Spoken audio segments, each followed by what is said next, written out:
All right, apologies. I had gotten interrupted on my last live stream, and also I had some technical difficulties.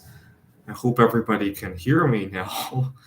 And but it was really beautiful that I had gotten interrupted earlier today while I was trying to live stream. What had happened was I had a frustrating situation with a car insurance claim. I'd gotten into a car accident shortly before moving out here to Phoenix. Took the car in for repairs, and right now, as I speak, I don't think I need to tell you guys about Great Resignation, about the fact that car parts are backlogged, and so the car had gotten fixed, but the repair shop had left the interior of the car a mess. But I needed to make my trip, and I took the car to Phoenix. I got it cleaned here, and I thought the insurance company would pay for the cleaning bill. There was a lot of fighting back and forth about it, and the insurance company was very stingy about it. And it got me thinking. 6 years ago, I got into a car accident that was my fault, and the middle-aged woman got out of her car, and I apologized to her, and she said, "Don't worry about it. She's very blessed with all these great things in life. This is no big deal." And gave her my insurance information. And a couple months later, I was looking at my record to make sure that it had been notated correctly, and I discovered that my insurance company had paid her $6,000 worth of either medical bills or lost wages. I can't remember how it was.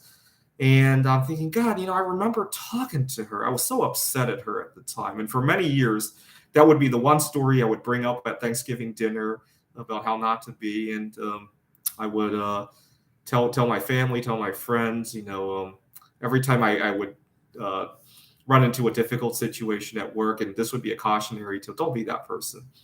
Now, 6 years later, I can kind of see why that story played out the way it did, right? See, when you get into an accident, especially one that's not your fault, you're never entirely made whole, right? Even though your car might be fixed, there's always something that people have plans, right? Life goes on, right? You might be given a rental car that you're not familiar with, how to drive, right? Back home, they almost wanted me to drive a manual transmission car because that's all they had, and then for somebody like me, I have chemical allergies. Going into a stranger's car is always tricky because they had used air fresheners in there. Then you got to open all the windows to detoxify out the car. And then you got other ancillary problems, right? Your trip is delayed. You have nowhere to sleep. And you got to get your car cleaned at some other place because life goes on, right?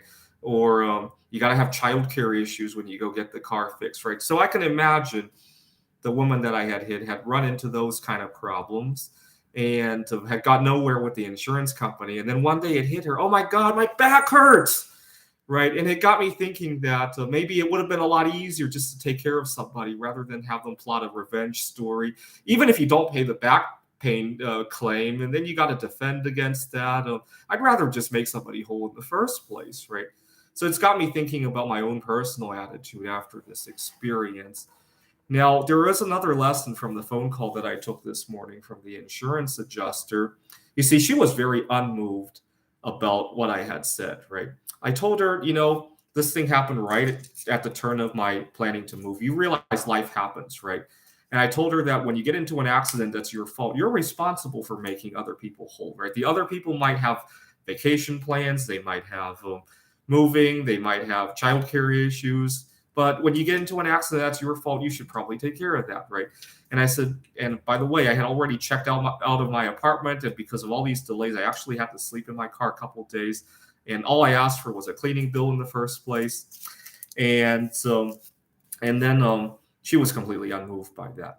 Now, I happened to have her name, and I decided to look up on LinkedIn where she was in her career because I wanted to know a little bit about her background, what might move her, right? And so I see that she's in her 40s or 50s. I figured she might have teenage children. And I said to her, well, you have a teenage child? And I said, well, how would you feel if they were off to college? They got into a fender bender that wasn't their fault. They were out of a car. Now they had to drive a rental car that they were not familiar with. And on top of that, their trip back home was delayed. They have nowhere to sleep. They sleep in the rental car for a couple of days. How'd you feel about that? And she was completely unmoved about that. I don't know if she had children. She didn't acknowledge it or anything, but she was unmoved by the story. Let's put it that way. And it got me thinking at my workplace, the next time my boss tells me about how big a disaster it would be if I don't take those shitty hours, not to get so moved by my boss's choice of words or situation, and to treat it like I were dealing with somebody with a car repair or buying a car, right? It's a business decision, right? I can do this. I'd like to have so and so day off, right? Maybe October 24th, because there is important persons in my life. Her birthday is coming up, right? October 24th is kind of important for me. It's Evelina Falenta's birthday. She is solosexual, and it's a great day to raise awareness about solosexuality. I hope to stay home and do some solosexual things like pouring bismuth crystals into molds, like recording some live streams, writing some computer games, or even go out to the Desert Botanical Garden and maybe raise some awareness about solosexuality. Now, I don't think I'm going to just strike and leave everybody in the dark about it. What I'll probably do is ask for the day off and then raise awareness about it. You know, it's Evelina Falenta's birthday, and she's solosexual. I'm solosexual too. I'm going to be doing these things.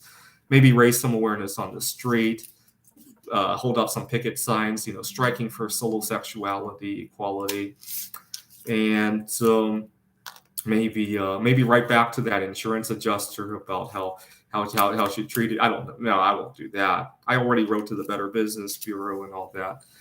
And so today, she finally called me back and decided to settle the thing for the cleaning bill. And I tell her, well, what about all these other issues, right? For the I sent her a screenshot of all the calls I made to her and added it up. I spent a total of 2 hours chasing this down. Are you going to compensate me for that? And the fact that I had to spend 2 nights sleeping in the rental car. You know, I didn't tell her that I've spent thousands of nights in the rental car in my past, but or not rental, but in my car in the past. So I asked her, you know, again, how would you feel if because she didn't acknowledge the child. So I said, how would you feel if your niece or nephew had to spend a night in the rental car because of somebody else's mistake? Again, unmoved by it. My guess is she probably does have people who live in their car in her circle of friends, and maybe she has no sympathy for them. I'm just guessing. Most people know somebody who lives in their car these days anyway, especially back home in Seattle, right, where this was going on. But okay, so I got the cleaning bill paid for, and I said, yeah, I'll take it, but you know, only because I don't have time to deal with this anymore. I hope you clean up your policy, and that's what I said. And I'm glad I said it that way. Now, at my workplace, I'll probably have to think hard about next time somebody wants me to do something that, and I'll have to think of it as a business decision, not get moved by it. Now, I've been buying a lot of bismuth and making art out of it to help take my mind off of all that's going on. I have an art consignment place that I sell this stuff, and also there was an art show that I went to, and I did very well, and it inspired me because I had bought 50 pounds of bismuth. It comes in a package about this big. If you've ever bought a 1,000-ounce silver bar, it's similar in size. And I was like, oh my God, wow. And I started pouring stuff. You know, when you're pouring something like this, 50 pounds of bismuth seems like it's the entire world to you, right? Making crystals. And then I sold some at the consignment shop and at the art show that I went to. And I must have sold 10 pounds worth of that bismuth. And I got, after paying the fees and all that, I got back what I started with, that I paid for the 50 pound bar. So now I had 40 pounds of bismuth that I got for free. And I'm thinking to myself, in just 1 week, I made 40 pounds of bismuth for free. And it got me thinking that I could hunt brothers the bismuth market. I started to think, you know, I wasn't even putting in that many hours doing bismuth, right?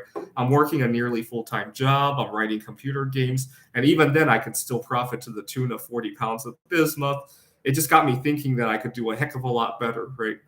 And so I started buying bismuth in bulk. I just ordered 500 pounds of bismuth. So now altogether I have about half a ton. And I look at how much bismuth has ever been mined, and that's a huge percentage of all the bismuth that's ever been mined. And it got me thinking, what other metals could I potentially hunt, brothers? And indium and tellurium also have similarly small market capitalizations. The problem with indium is that it's not very durable, right? You wouldn't be wanting to make that into some kind of jewelry. It would be all bendy. You could smash a quarter into it. There's a YouTube video of that. So I have 2 kilograms of indium. I'll have to think about if I want to turn it into anything or just keep it as the bar. I hate to melt it because it also oxidizes a lot, just like bismuth when you melt it. Granted, I know how to convert the bismuth oxide back into bismuth. I'm not sure if that process would work for indium, so I hate to mess with it. I also bought 3 kilograms of tellurium, which is similar to sulfur. Now, tellurium definitely you can't make into jewelry or anything. I'm just keeping it as a speculation. But indium and tellurium are both used in technology. The screen that you're looking at probably has a little bit of both, right? Tellurium for semiconductors, indium for the touch screen, right, for its conductivity. But bismuth is going to be, well, right now as I speak, a lot of states are banning lead for use in ammunition and plumbing, and a lot of that's being replaced by bismuth. There's a lot of talk about replacing platinum and palladium in our catalytic converters with bismuth. It got me thinking, well, you're only replacing it because it's cheap. Bismuth is actually on par with how rare platinum and palladium are in the earth, right? There's a lot of political difficulties in getting it out of the earth because of Russia and because of South America. A lot of bismuth comes from China. There's a good amount of it in Japan. But there's a lot of political pressure there too, right? I can see bismuth becoming as valuable as platinum or palladium. So I have half a ton, and I thought November 7th would be a great day to attempt to hunt brothers bismuth because it is Mary Curie's birthday, and bismuth is used to make her favorite invention, polonium, right? Just next door on the periodic table. When neutrons are bombarded into bismuth, it turns it into bismuth-210, another isotope of bismuth, which then decays into polonium. It got me thinking, after you make bismuth-210, make a crystal out of it and wait for it to decay into polonium-210. I would love to see what that would look like. Of course, bismuth-210 having a half-life of just 5 days, it would probably all vaporize, right? But a microscopic one you could probably do, right? I'd love to see it. Or maybe you don't even have to, right? When you could start with a bismuth 209 crystal, right? Just like all the other ones that I've made, and bombard it with neutrons and see what happens to it. I'd really love to see it. I almost want to build a neutron accelerator just so I could bombard some of my stuff and watch it to see what happens. Anyway, so I've been buying a lot of bismuth. I gotta say, I haven't been doing so well with my intermittent fasting. Today I'm 10 hours into fasting, but lately I've been having trouble even just getting a 12-hour fast. And I think part of the reason is that I'm feeling so much joy in my life with the bismuth, with getting along with my boss, with speaking up for myself with the insurance company. Even though it was an unpleasant conversation, I felt really good doing it, right? It helps that I really didn't need the money, right? I mean, it would have been nice if she had compensated me 15, 20 bucks an hour for all the time I spent on the phone, but that was more of a bonus, right? The fact that I was advocating for myself was the more important part of it. But it helped that I didn't need that money to eat, right? If I did, it could have been a whole different conversation. But I felt really good doing it. And so lately I've been feeling so much joy and in my life that I don't need to go on intermittent fasting anymore. I don't know. It sounds weird. It's kind of like why some people gain weight when they take antidepressants, right? The antidepressant of pouring bismuth, of speaking up for myself, of a good working conditions has kind of caused me to gain weight as a side effect, right? That's how I like to put it, right? But it's still overall a good thing. And plus, I still have a good relationship with food, despite the fact that I'm eating a little bit more. With no fap, similar deal, unfortunately. I've been feeling so much joy that I feel I no longer need to control my body with no fap. Although I still haven't been out of control with fap, right? This is my third day of no fap. I've only fapped twice in the month of living here in the Phoenix area. I moved here on September 17, and I've only fapped twice. Prior to that, I had a 69-day streak actually. But I'll definitely want to continue the NoFap, especially for Evelina Falenta's birthday, because she is solosexual, and it's just really disrespectful to fap during her birthday, right? I gotta confess though, I used to fantasize about her a lot because she was 23 years old when she won Polish Idol, and for many years she would sing all these songs about romance, but there was no guy in her life, and it angered me. I thought she was just guarding her body, not letting anybody have it, and it angered me. And so I would fantasize about all the things I wanted to do to her. And it wasn't until years after she won Polish Idol in 2002. It wasn't until 2010 that I understood what her relationship was all about. And so for 8 years, I fantasized about her nonstop. And lately, ever since I discovered what kind of relationship she has been involved in, I think it's the most beautiful thing in the world. See, during the pandemic, during the lockdown, everybody was, all the musicians were singing about quarantine and all that. Everybody seemed to have a partner. She competed against another girl on Polish Idol, and she was now married. She has a son who would have been 6 years old at the beginning of COVID, and they made all sorts of music videos. But you know what? It was actually Evelina Falenta's romantic getaway that I liked the best. And unfortunately, here in the United States, we do not see it that way, and that's why I want to go on a strike for her birthday. I haven't really thought about how I'm going to organize this. I wish I had a couple coworkers who were also solosexual who could go with me on this. It's the tutoring center I'm working at is a franchise. Maybe I'll talk to some of my colleagues at other centers. I hate to make it too big of a deal before it actually happens. So, anybody have any thoughts on how I can reach out to my colleagues in other centers to do this together? Feel free to leave a comment. I mean, I don't want it to be a disruptive strike. I want it to be more of an informative strike. Let's put it that way. Even if we all end up going to work anyway, even an informative strike would be very beneficial, I think. Anyway, so I need to redouble my efforts on. I feel I'm kind of sliding with binge eating. I pivoted on no fap, right? Instead of no fap, now it's more of a good, healthy relationship with fap, right? So I pivot a little bit because I needed to take care of other things. I started pouring bismuth crystals, and I went to Hunt Brothers, the market in Bismuth, and want to speak up for myself at work, right? Maybe not go on a strike in terms of strike, like leave work, but an informative strike would probably be in the cards. And the next time my boss wants to talk to me about all his workplace problems, I'll have to remember how the insurance company treated me this morning. I mean, it's a business deal, right? Don't get too personally involved in it. So Mark James asked me, hey man, where in Phoenix are you living? Right now it's in the northern part of the city, but I check out of this Airbnb this weekend, thank God, because I had some difficulties with some housemates here. Fortunately, I haven't run into solosexual difficulties with my housemates, but I live with a few people who are a few years my junior, who don't have nearly the same kind of attitudes in life, and who